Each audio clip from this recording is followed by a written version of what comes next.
dia, què tal? Mira, jo soc na Cefe i la meva companya és na Juana Mari i fa estona que faim bunyols, sobretot per ser verges. I, bueno, els bunyols és una costumbre d'aquí de mallorquina i a mi m'ho va ensenyar la meva sogra. O sigui que és una receta molt antiga. Vale, entonces, llavors, aquí hi ha 4 quilos de puré de patata que n'he fet, li he posat un poquet de sal, un poquet de mantequilla perquè el puré sigui més substancioso i també l'he posat 50 grams de llevadura.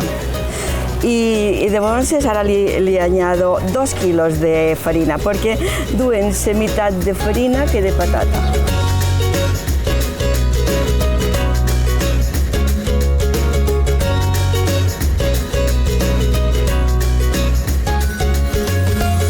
Posat la farina i llavors l'han de remenar, ben remenada. Aquesta és una costumbre que fa molt d'anys que se fa per ser verges, les nines li donen bunyols en els lots i ells pues li canten canciones. Aquesta és tupar la massa. La meva sogra diria, aquesta massa vol ser ben tupada. Ben tupada. Vale. Com que ja ho tenim fet, l'hem deixat de reposar com una hora i mitja o 2 hores.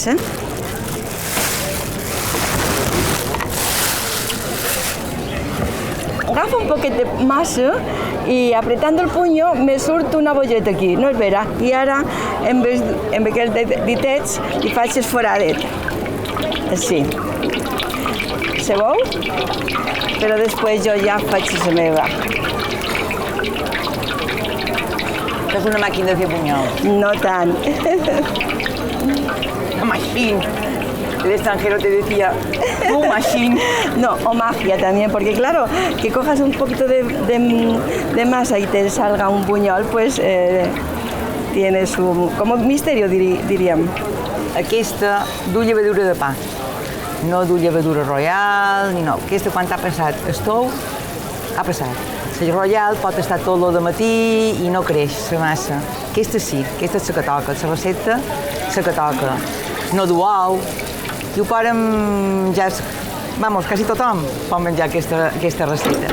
Això ho fem per les verges i després venen els cantantes i canten... I el dia de Lloriol també en fem allà dalt de la Victòria. També en fem a la Victòria, dia primer de juliol, perquè se rebel·la. I allà sí que veuríeu bunyols, muntanyes de bunyols. I és fantàstic perquè ve tot el poble del Pudi, canten, ballen, tot mallorquí. I és una passada, és una ermita preciosa de Victòria.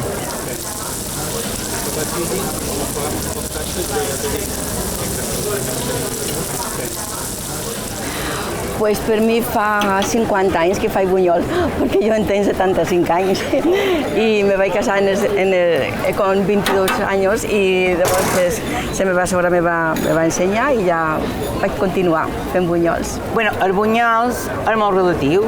A jo, per exemple, m'agraden blanquets, un altre li agraden torradets i l'altre que li agraden negres. O sigui que això va a gust. Me diuen, els avui blanquets, blanquets. Els avui morenets, morenets. O sigui que això és molt relatiu en el gust de cada persona. Jo, per exemple, molt negres a mi no m'agraden.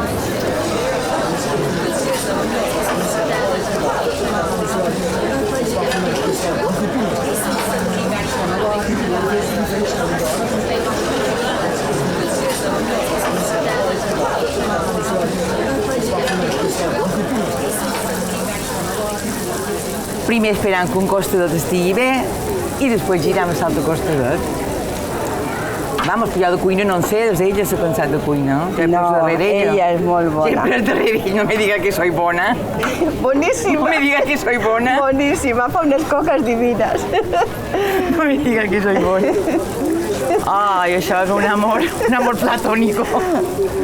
Jo quan me vaig casar, el meu home i el seu home van agafar la plaça dels toros. O sigui que a partir d'aquí jo me vaig casar i ell estava casat amb en Pep, que era el seu home. I després jo me vaig casar amb ella. Què te pareix?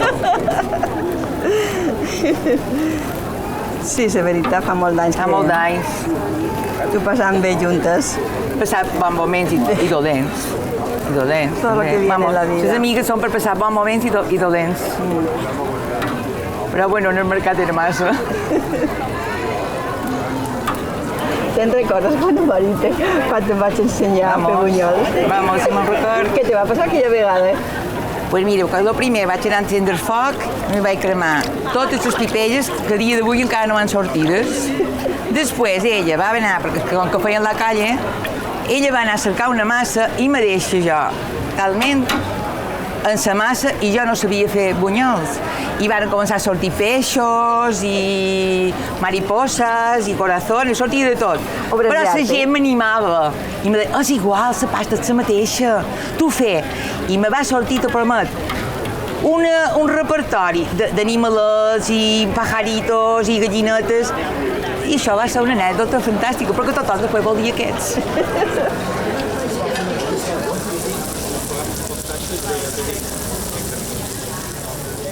Bueno, aquí per girar empleam el pinxo com més ràpid.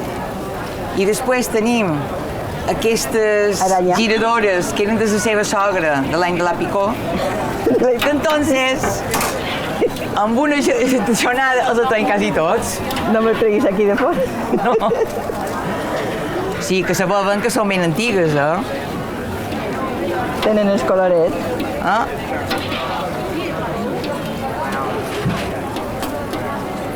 No, hi ha una bunyolada, Déu-n'hi-do de bunyols. Nosaltres ens sap greu que les tradicions s'acabin. I això és una tradició. I nosaltres, hasta que nos den. Hasta la muerte. Hasta la muerte. En verdad fue muy bonito porque yo era recién llegada, no conocía el costumbre de aquí y vienen los chicos a cantar porque mi marido los había contratado. Y aquello me emocionó tanto, me gustó tanto. Bueno, yo estaba muy enamorada del meu amo y encara ho estic. Bueno, y la pregunta es, ¿eras virgen? Sí, de vos sí que era verde, claro que sí. No, a mí me venía Pedro Bacheras a cantarme a mi casa. Ay, qué bueno. El perrito. Y se ponía en medio de la calle un día normal y corriente y me deia Armides carrer estic i els qui passa a ser recona. Ai, nineta, bona nit, que Sant Pedrito qui la dona. Bueno, nosaltres feim els bunyols talment com tenim la recepta. I si voleu menjar bunyols bons, no tots serem aquí el dia de les Verges. Us esperam a tots.